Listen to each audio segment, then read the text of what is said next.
Live your life within the moment. And don't go wait until the morning.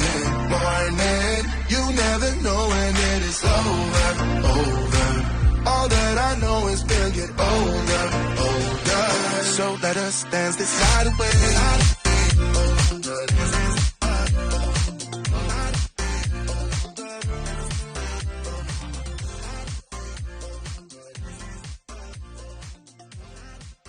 Before we begin, please listen to the following public service announcement from the Honorable and late Judy Heumann. Judy is the former United States Assistant Secretary of Special Education and Rehabilitative Services in the Clinton administration and the former U.S. State Department Special Advisor for International Disability Rights in the Obama administration.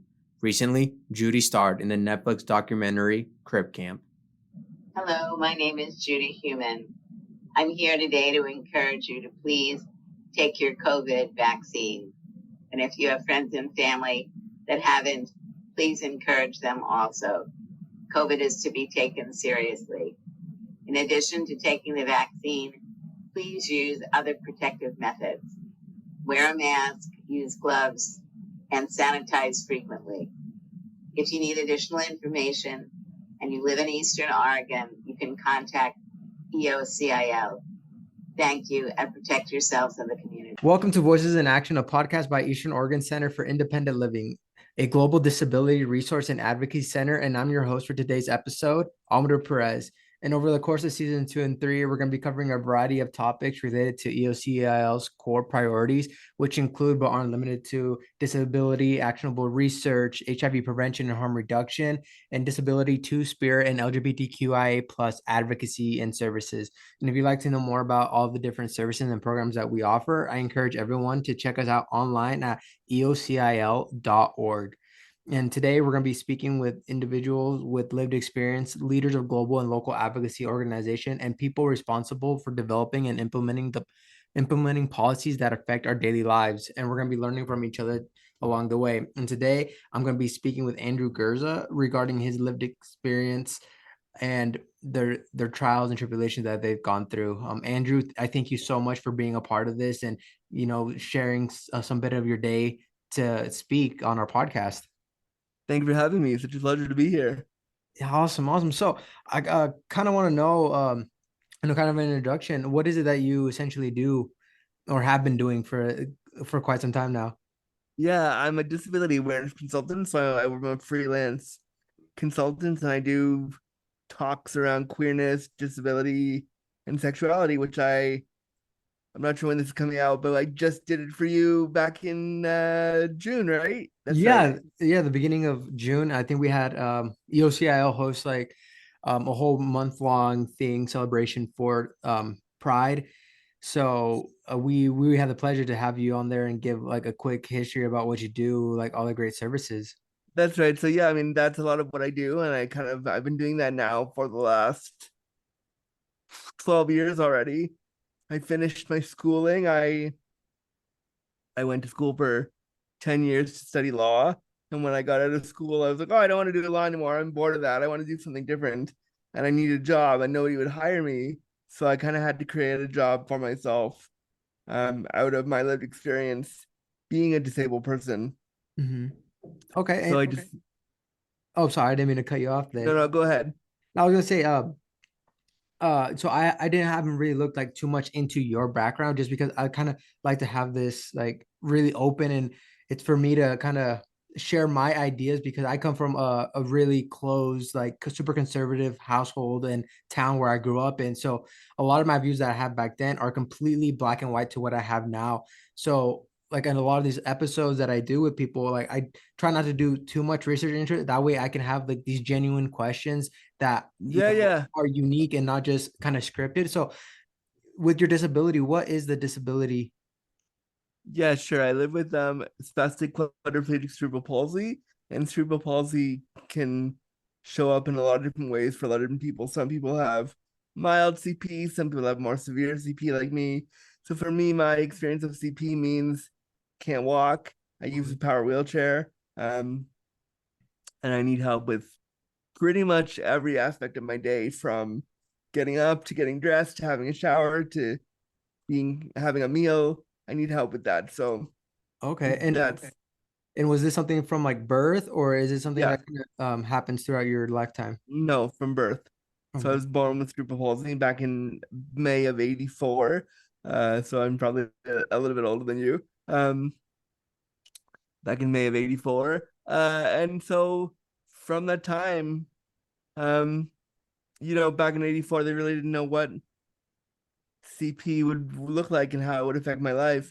But my family, they never made my disability something that was a problem. They always found a workaround for me. Um, but as I've gotten older, I've kind of wanted to share more of my story and more of my lived experience day to day. So that's kind of how I kind of fell into the freelancing work that I do, because nobody would hire me to do a 9 to 5. And I also realized, because my disability was so severe, I couldn't really do a 9 to 5 because I need help in the bathroom. I need help with eating. I need help with all these things. So sitting in an office and doing a 9 to 5 job wasn't possible for me. So I realized after school, I kind of had to make my own job. And that's how the consulting started. Okay. And that's pretty neat. So it was just self-determination to get out there and work, right?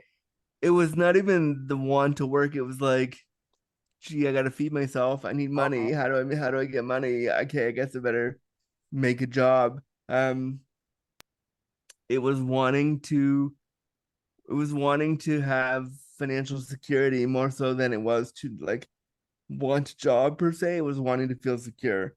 Because I also live on the Canadian version of SSI, Okay. which is like disability benefits, and they're not enough to live on. They're not enough to Yeah. survive, quite frankly. So I needed to supplement that somehow so I could be okay. Okay. Oh, not bad. So kind of now I kind of want to jump into kind of like your early childhood life. What was that like for you growing up? Were you in like Um, a two-parent household, single parent?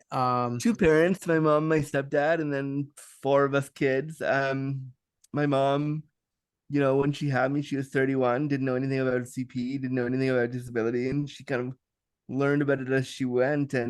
But like I said, my family, they never made it an issue. My family grew up just north of Toronto. So we built a house out there just for me.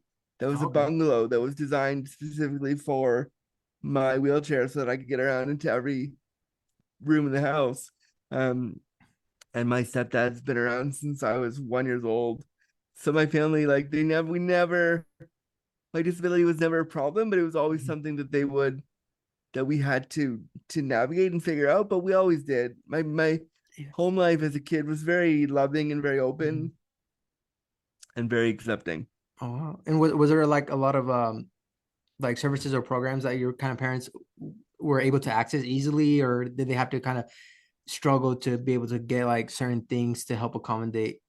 I mean, I think the trouble with services, disability services, there's so many fucking loopholes you got to jump to make that work. And Yeah. my family constantly had to jump a loophole and borrow money and say this and this to get things they needed for me, because the system wouldn't allow it. And I mean, 30 years down the line now, people are still having the same issues trying to get things like wheelchairs covered or care covered or stuff like that. So it's a shame that, you know 30 years down the line, we're still having conversations about the services being so bad. Yeah. Oh yeah, and I can only imagine even back then being a lot worse, especially with like, things progressing now in times where we're getting people like you who are getting their voice, like your voice is getting traction. A lot more people are hearing you, like even through my daily or like my close circle of friends. They've at least heard your name before, and they're not people who would typically like search disability because they are able-bodied, but they're Yeah, hearing you because everyone knows at least someone with a disability or someone who needs assistance in some regards. And even that's the fact right. that I mentioned that we had you on the Pride panel, like, oh, that name sounds so familiar. I was like, yeah, he has Oh, a that's great. That's podcast, he does all this stuff, he has his own company. that's a pleasure that But people know, because I do all this work yeah, from my bedroom where I'm sitting right now. So to know that it's getting out there is kind of nice to know that it's making waves and making people pay attention. yeah, and even in my close family, so my mom, her, I believe it's her aunt, she has three kids, all born. I'm not exactly sure what they were born with, but they lost all function of their limbs, and so they were put on like feeding tubes, all this. And even through like the works of Judy Human, she knew who Judy Human was, and she knew who you were, because of some of the products that you sell online through your website and stuff like that, that she was able to Right. get for her sons. So I've never, before this job, I never knew anything disability wise. Like I didn't know where you would go get a wheelchair if you needed one. Like I was so out of the loop on how this works, and then jumping into here, learning all the names, all the things, and hearing your name and hearing like the reach that you have over here is just incredible. But yeah, Which again is so humbling to hear and so nice to hear. And I think something you said is making me think of, like, it's so important that people who don't know about disability are okay not knowing, and are okay and willing to like learn, and willing to say, you know what, I have no idea, but I want to find out and I want to understand. Because I think that's where a lot of the prejudice comes from, is people don't know, but then they don't go further and do the research yeah, or absolutely. ask the question. And if they ask the question and say, like, I don't know, but teach me, can you show me? I think that's where we're stumbling a bit, is that people are afraid to ask. And if they just ask, we're all here, we're all a resource, and we're willing to show you.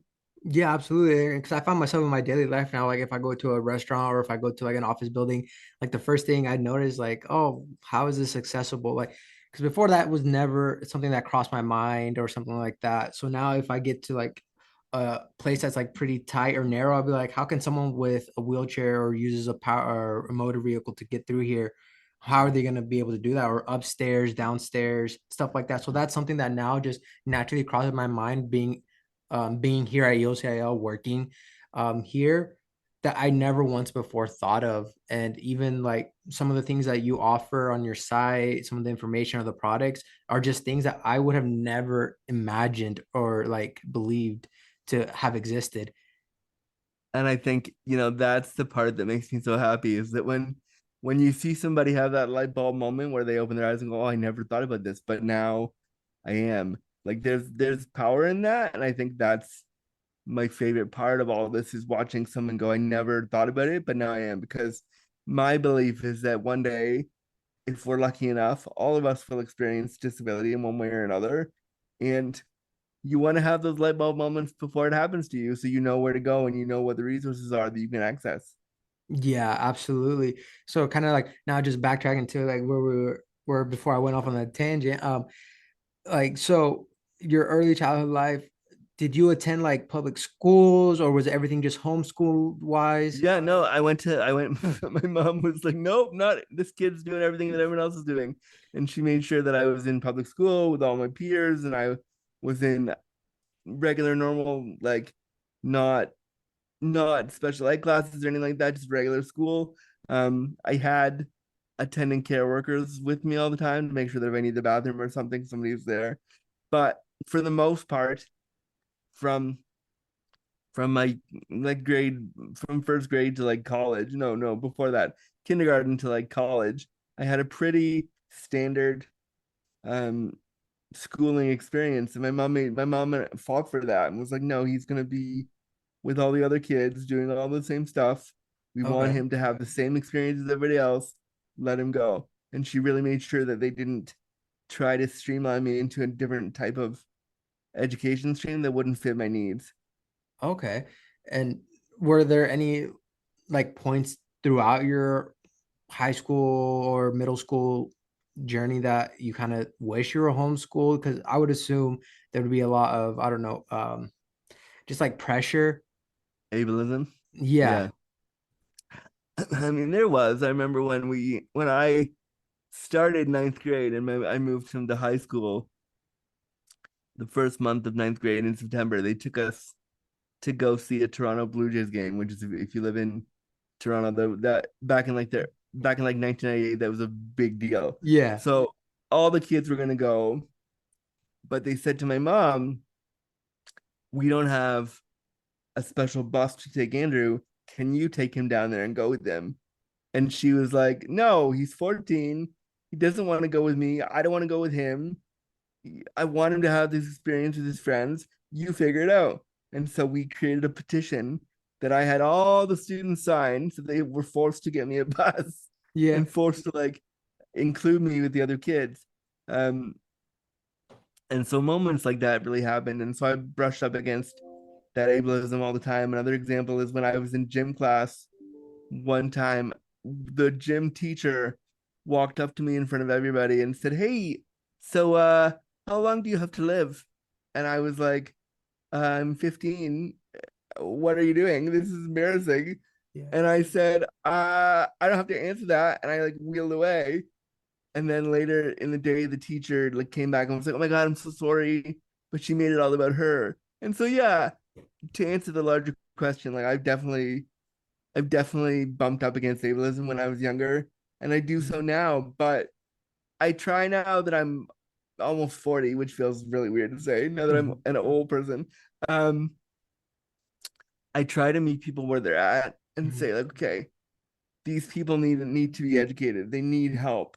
They need somebody with lived experience to guide them without shaming them. So a lot of my work now shifts from, "Oh my God, you're an ableist, stop doing that," to, "Oh, where did that come from? Why did you believe this ableist thing? How can I Mhm. help you be anti-ableist every day?" Yeah, and you're using that word ableism. Can you kind of explain to people what that means? Because Yeah, you can see a lot of people they can draw from different places, and it doesn't all kind of they can contradict themselves on what yeah, of ableism course. actually is. Yeah, of course. So ableism on its face, I mean, it goes a lot deeper than this, but I'll give the really basic definition. It's discrimination against disabled people in favor of able-bodied people. So we see it all the time when you go to a job interview and they don't have access for you, or they don't want to hire you because you're disabled. That's ableism. Um, we saw it when 45 was president. Everybody, like, we saw all the jokes people made about him, how he couldn't walk up the stairs, or how he wore diapers, or how he was like unable to do all this like stuff with his body. That was ableism. It's so much in our culture we don't even realize it. But basically, it's discrimination of a disabled body in favor of an able-bodied person. Okay, got it. Yeah, because I know my understanding was kind of similar to that of what it was, but that's why I like asking people who like actually experienced it, what that definition is, or like how ableism is understood or perceived by people. So And that I think, ableism for every other person, for every disabled person, can look and feel differently. So what I might consider not ableist, somebody else might go, "You know what? That feels like ableism to me." So it's really can be really hard to pin down, because each of us, because of our lived experience, may have a different feeling about what ableism is. okay.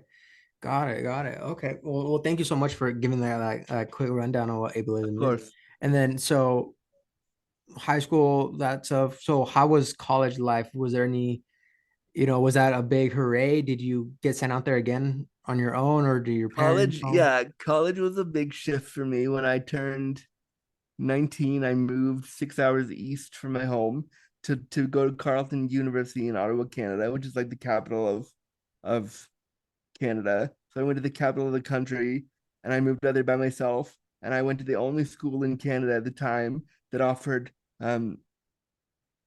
attendant care services. So when you moved into this school and you had a certain grade point average, you moved into the residence hall, and they had students who were also caregivers who took care of you. So if you needed to go to the bathroom or go to bed, or you wanted food, somebody was there for you. And it was the only school in the country at the time that offered this. So for me, it was like I was so excited, because I was like, "Oh my God, I get to leave home. I'm gonna go, do all this stuff. I'm gonna be by myself. My mom's not gonna be there every step of the way." Yeah. I was so excited because I wanted to just have my independence for a little bit and be away. And I college was really eye-opening for me because I kind of got to do everything on my own for the first time. Oh wow. And how long were you there for? I did 2 degrees. I did a BA and a master's. The BA took 4 years. Mhm. No, BA took 6 years, and the MA took four. So I was there about 10 years, from 03 to 13. Oh wow. Dang. And how was the overall like experience through it, besides having, the those students Lived there, there. like the classes, were they also all accessible to you, or did they? No, we definitely had moments. We Yeah. definitely had classrooms that like, oh, you can't get in there because the elevator doesn't work, or oh, this doesn't work, or oh, you can't get in there. But they and I when I was younger, I was a bit of a lazier student. I didn't necessarily always want to go to class. So when things broke down or I couldn't get there, I was like, oh well, all right, I guess we'll have to go. Like I wanted to be just 19 and 20 and hang out. Um, but they tried hard. They had a disability student center in Mhm. university that you can go there and ask for accommodations, and you could ask for help with courses. They really tried to be, for the time, now this is 20 years ago, it's changed since then, but for the time, really, really accessible as possible. Oh wow. Okay. And how big is that? You said it's in the capital of Canada, so I'm assuming It's it's a the really capital big of Canada. university. So it's not big, but it's like one of the two known universities in Canada in the capital. So there's Ottawa U, which I did not go to because they're all French and I could not speak French very well. Okay. And then there's Carleton U where I went. And the only reason that I went there again is because they had 24-hour care. So if at 4 a.m. I wanted somebody to put me to bed, somebody would come put me to bed. So when I was 19, 20 and wanting to party and do all that stuff, that was great for me. I was like, oh, I can go to the bar and stay out till 4 a.m. Cool, great. Like it was really for a disabled student that didn't have a lot of I didn't have a lot of freedom when I was coming up because I was from a small town. Accessibility was not so easy to find. So moving to a big city where I had care providers available 24 hours a day, 7 days a week, whenever I wanted, was a huge shift for me. And I was so excited for that. Oh wow. That sounds great. And so your Like overall experience was good then, right?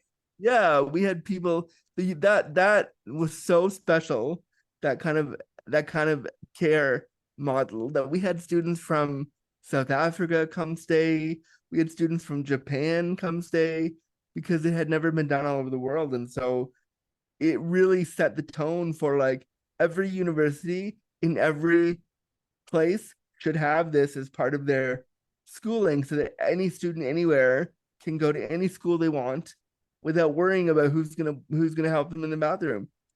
Wow. That's great. And then how far long then after did you start your freelancing? When I finished school, I finished in 2013 and I Mhm. moved home, and I was like, oh man, I need a job. What do I do? And I phoned up a disability employment agency that was tasked with like finding disabled people jobs. And they were like, oh yeah, we can get you a job at a call center or flipping burgers. And I was like, I don't want to do that. I want a career. I don't want to do that my whole life. No, that's not what I want. I said, I want to be a speaker on disability issues and queer issues. Can you find me a job that does that? And they were like, oh no, that's not a job. That's a hobby. And basically I was like, well, fuck you. I'm going to make it not my hobby. I'm going to make it my career. Watch me do it. And so I went on vistaprint.com and Mhm. I made a card with my name. I stole the title of disability awareness consultant from somebody somewhere. I was like, I like it. It looks good. I'm going to Yep. steal it. I stole it from some website, and I said, okay, this is what I do. And I started cold calling companies saying, hey, I talk about disability.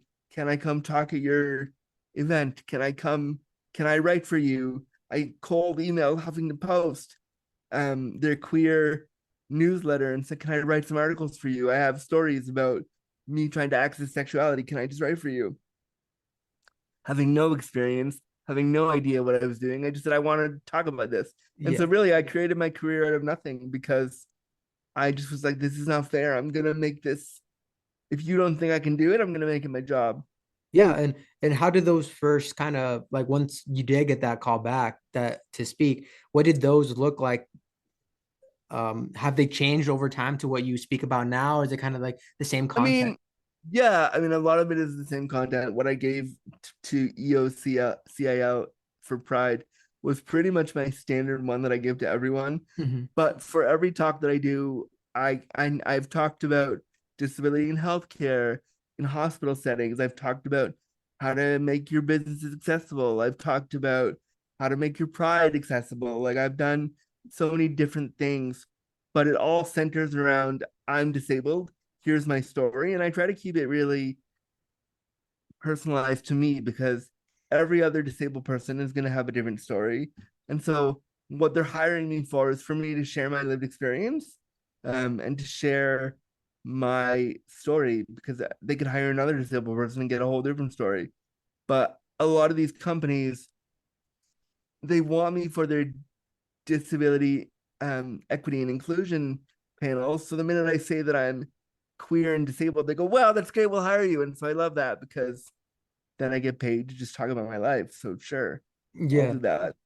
Yeah, no, absolutely. Okay. And kind of when did it start taking off to where you can to where you're at right now? Because you have It's like, always been a slog. It's never. I would say it's never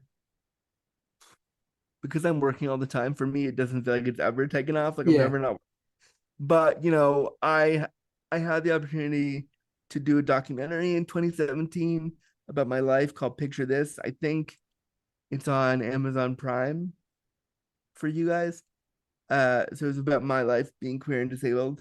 I hosted a disability and sexuality party in 2015. So like, um, and I got to be in the latest season of the new Queer as Folk series that came out last year for Peacock. I got to help consult for that and consult for some movies and stuff. So that's cool. But for me, like, it never felt like it's taken off. I'm constantly working and I'm constantly hustling for that next gig and the next opportunity. So because I'm in it all the time, it doesn't ever feel like I can just stop. I always have to keep going. Yeah.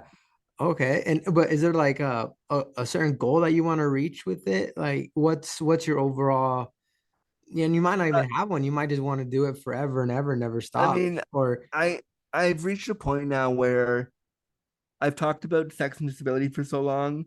I've been doing that now for about 11, 12 years. I kind of want to shift gears Mhm.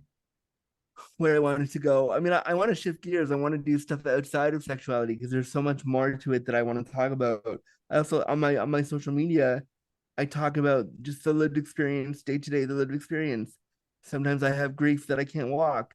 Sometimes I have grief that might never have a partner because of um I'm disabled and live on benefits. So I like talking about other things. That I like talking about accessibility when you travel. Doing what I do, I've traveled all over the world talking about this. And when I travel, especially to like Europe, you realize how quickly inaccessible everything is, from the flight to the hotels to the care system over there. So I want to talk about other stuff that impacts my day-to-day life as a severely disabled person. And I think eventually I'm going to shift over there because while sex is important, it's not all of what I do. And so I'd like to keep sex and disability in the mix of what I do, but Mhm. not be the central focus Yeah, at some point, I absolutely. think. Yeah, absolutely. And I kind of want to touch on that, like that worldwide aspect of it. But just for the people who might not be aware, what is that portion of like the website that you have with your products on there? Oh, you mean okay. So our company, yeah, my sister and I started a company in 2020 called Bumpin', and Yeah. we designed it with the leading sex tech researchers out of Australia, out of RMIT, out of Melbourne, Australia, and we're designing the first the first what is it called? The first accessible sex toy for disabled folks, and it's called the Bumpin' joystick, and it looks like if you were to take how do I describe it? If you were to take a body pillow Mhm. and and a foam roller and put them together and they had a baby, it looks like that. So basically it's designed for people with limited hand function like me. Okay. I'm showing you my hands on camera there. And so if you can't self pleasure, this device holds your dildo or your vibrator or your masturbator inside itself, so you can access it. Okay. And has that been a big hit? Um, it's slow going, making a piece of hardware. Yeah.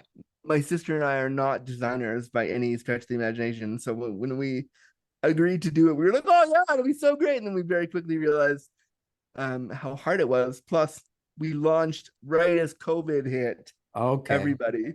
So it's been a slow go, but we're very proud of it. And it's the first of its kind, and it's something that we're so proud of because people are not having the conversation about sexuality and disability. And so on top of the toy, we also curated a book called The Bumpin' Book of Love, Lust, and Disability, where we talk to 50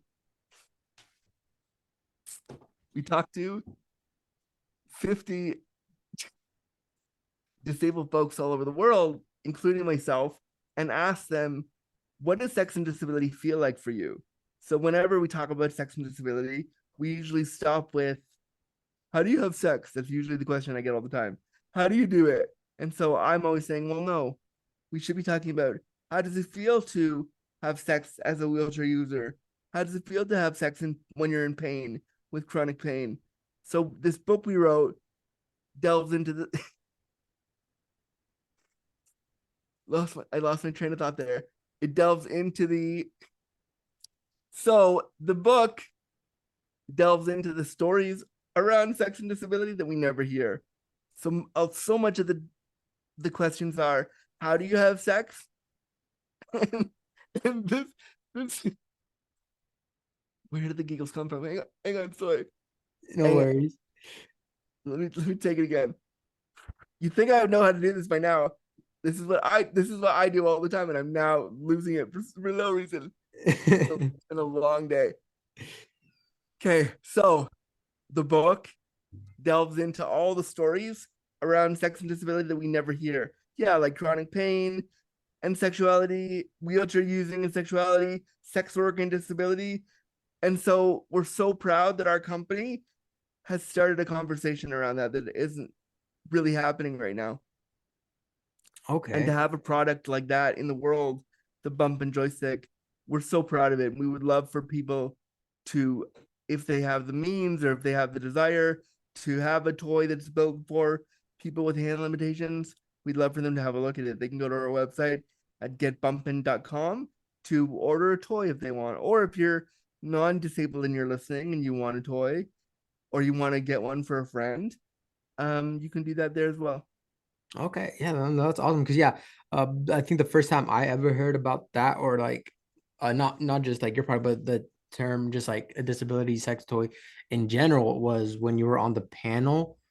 Yeah. And you said that was the first time I ever heard about it because it's just again, Oh wow, that's so cool it's that just something again that I just never thought there was gonna be a need, or it was just due to my own like lack of understanding or you know just experience, it sounds yeah. like, really. I mean, and I think, like I was saying earlier, that's my favorite part. When someone like you who has no idea and who has an open mind and is willing to like listen and learn goes, oh, I never thought about that before. That's really cool. And when it comes to sexuality and disability, most people, until they experience disability themselves, have they have no idea what it's like. And so then all of a sudden they go, oh, I never realized it before. Now I do. And so that's my favorite when somebody like you goes, oh, I never realized it, but now I'm going to think about it more. Because when you become disabled yourself, I assume you're going to want to have a sexual life still. And so what we're actually doing by putting products like this out there in the world is we're safeguarding our sexuality for later. So when you're 75 and you still want to have a great sex life, maybe your hands won't work so good, or maybe you'll have muscle pain, or maybe you'll have injury. And we can say, look, there's a toy for you. Look, we have it.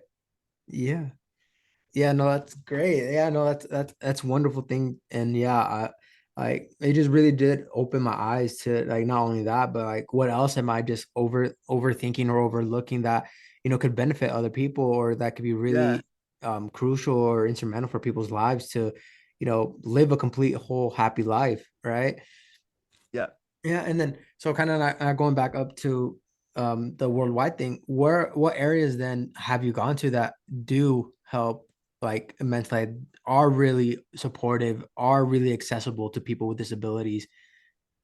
That's a great question. I love warm climates. So like Florida's great, California. Mhm. Well, California, you'd think it would be really accessible there. It's not. The last time I went there, we couldn't even get an accessible cab from the airport to our hotel because they were like, "Why do you need an accessible cab? What are you talking about?" And we were like, what? We're in San Francisco, California. What do you mean you don't have an accessible cab? What?" So we were surprised by that.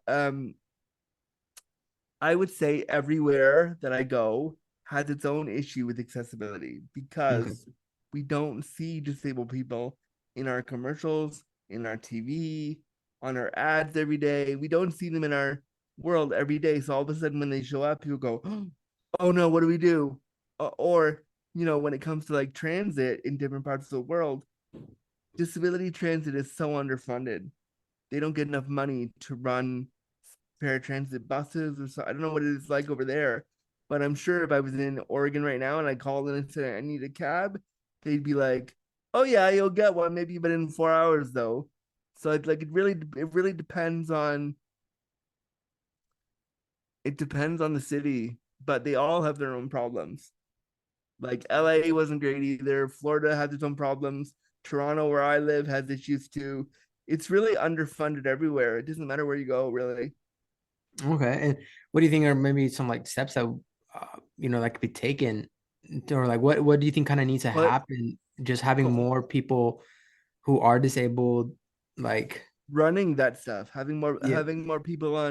having more disabled people in positions of power as CEOs of companies, as on city councils, on all the places where that stuff happens.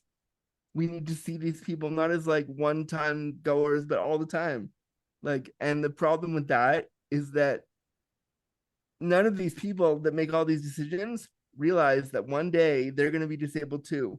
And when like the governor of Oregon wants to get a cab when he gets older, I'm sure he already is old, but as he gets older, if he needs disability stuff or like a head of state over there, they're going to need it one day. They don't realize that it's going to affect them one day too.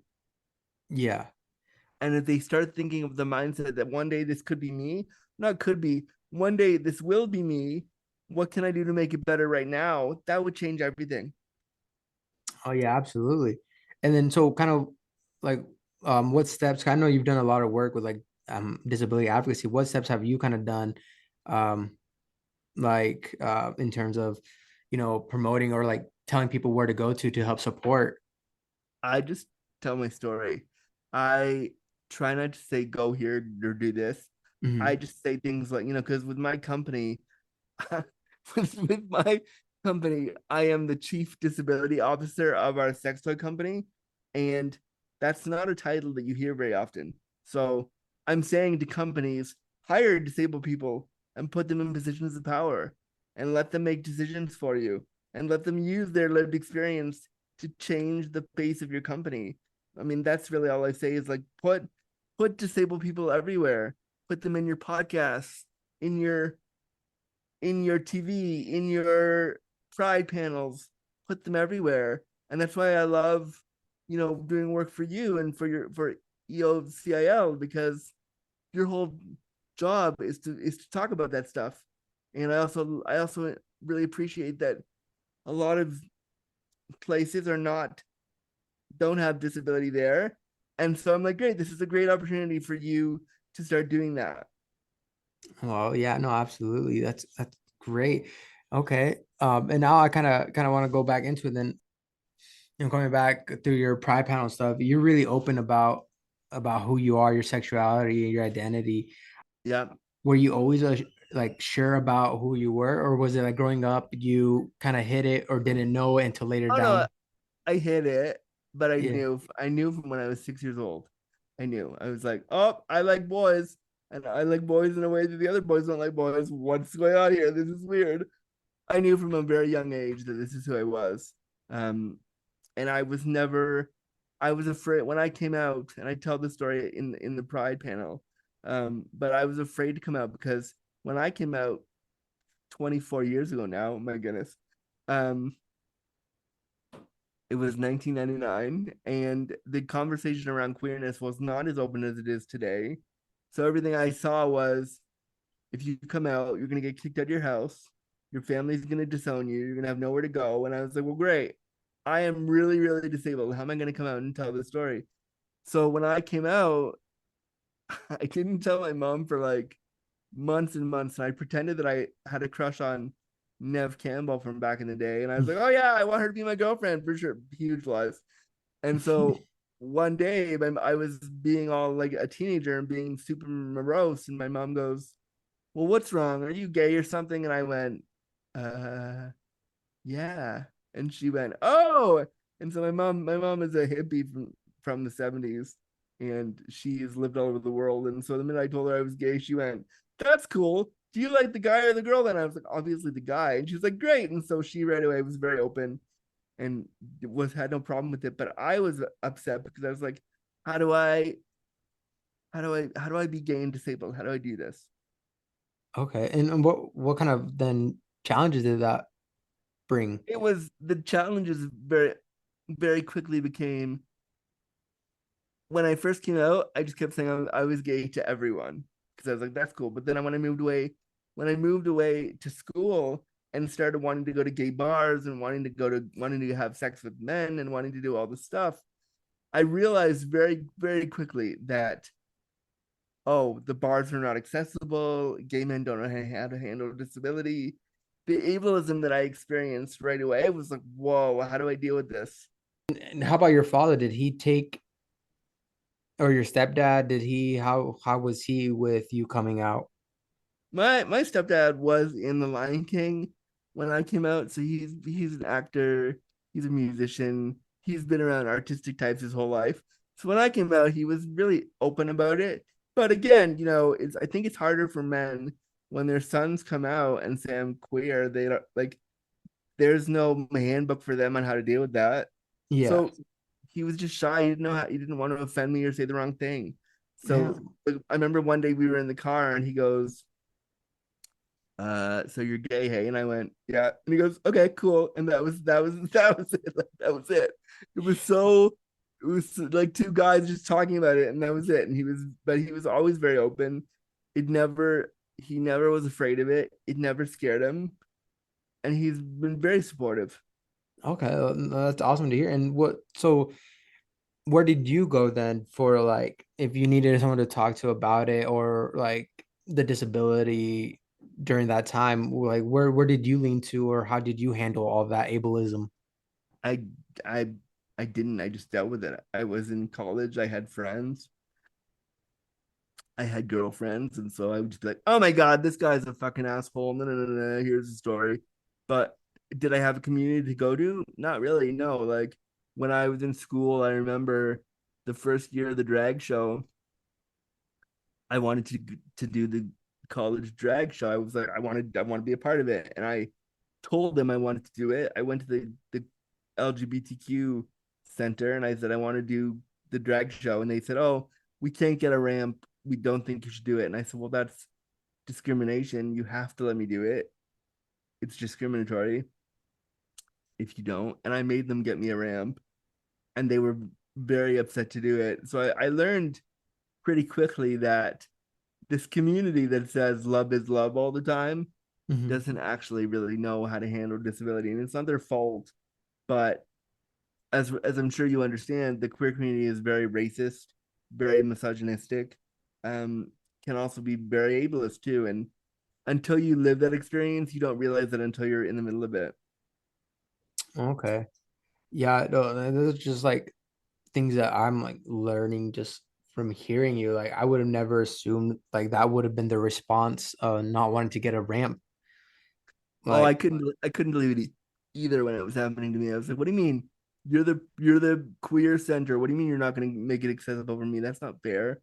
Like you have to. Um, so I, my job now, why I do a lot of this queer stuff is because I want to take my experience into queer spaces and say like, okay, you LGBTQ community have done some ableist things, but I want to share with you my experience so that you can learn from me and don't do it again. okay, dang. And then because I know I've listened to a couple of your podcast episodes and you talk a lot about, a wide variety of topics. Like how did that come to start? I was I was bored one day and I thought, I've been writing a bunch of articles for various different outlets, and honestly, writing at the time, typing was getting tiring for me. And I was like, well, what if I turned my typing into a podcast? What if I just tried that? And I just decided to get a mic and get like a really crappy hookup for the first couple of years and just try. It was like I listened to a lot of podcasts and I was like, I want to just see if I can do it and see if it's worth doing it. And that's kind of how it came about. I was bored and I wanted to try something new, and then there we go. Wow. And how long have you been doing it now for? I've Because been you got doing quite a this. bit of episodes up on there. Yeah, I've been doing Disability After Dark now for just about 7 years. So I started in September of 2016. So this September will be 7 years exactly. Oh wow. Wow. And then what just so the people listening can know what all do you cover? Who do you speak to? Or Oh, yeah, I talk to everyone. Everyone from I've had actors on the show, I've had everyday disabled folks on the show, just talking about everything from the show started out. It's called Disability After Dark, and it started out the first, I would say, 150 episodes were solely about sexuality and disability. So probably the first year and a half, because at the time there was no shows about sex and disability every single week, and I was like, I want to do that. And then after about 150 episodes, I got bored of that and I was like, I want to do something else. I want to just talk about the disability experience. So now I'll talk to anybody about disability. As long as we touch on disability, then that's great. oh, that's amazing. Well, I just want to thank you. I don't want to take up too much of your time either. But I want to thank you for at least giving me part of your day to sit down and talk with me, kind of just go through your life story and kind of some of the things that you went through, some of the things that you're currently doing, because it's all really amazing work. And I just love learning and getting that light bulb moment, opening my eyes to a bunch of things, just because I've been so close-minded in my earlier days in high school that getting into a job position like this has really changed the way I view people. And I view And accessibility. I view people living with disability. Even the language that I use now is starting to evolve and change. Before I would have said a disabled person instead of saying a person with a disability. So there's so much growth that I've gone through, and just talking with you, finding out who you are, what you do, what you offer. It's all been really great and a wonderful time. I'm so glad to do it. To answer to go back to that, I'm so glad that I could give you that light bulb moment, and it's such a pleasure to be here. Yeah, well, thank you. And is there any final message you'd like to give people listening, where they can find you, what you're currently doing, Yeah, or anything yeah. like that? I mean, I'm constantly hustling, just doing my job. If you want to hire me to speak about disability at your events or your thing, you can hire me at www.andrewgurza.com. You can follow me. You can go on my website and also see my social links are there if you want to follow me on social media. I do post every single day about disability and my experience. If you want to learn more about our sex toy, the Bump and Joy, you can go to www.getbumpin.com. And if you want to listen to the second best podcast, because of course this is the best one. The Thank second you. best podcast out there is Disability After Dark, wherever you get your podcasts. All righty. Well, thank you so much, everyone. This has been Voices in Action, a podcast by Eastern Oregon Center for Independent Living. And I'd like to thank everyone for tuning in to today's episode of Voices in Action, a podcast brought to you by Eastern Oregon Center for Independent Living. If you have any questions about any of the topics that we covered today, I encourage everyone to check us out online at www.eocil.org, or you can visit us at one of our 5 office locations located at Ontario, LeGrand, Burns, Pendleton, and the Dalles. And once again, thank you for listening to Voices in Action. And if you like, you can also follow us on any of our social medias, whether it be Facebook, Instagram, Twitter, or even our up and running YouTube channel. Thank you. Get away from the drinks and chatter. Haven't said a word, but it doesn't matter.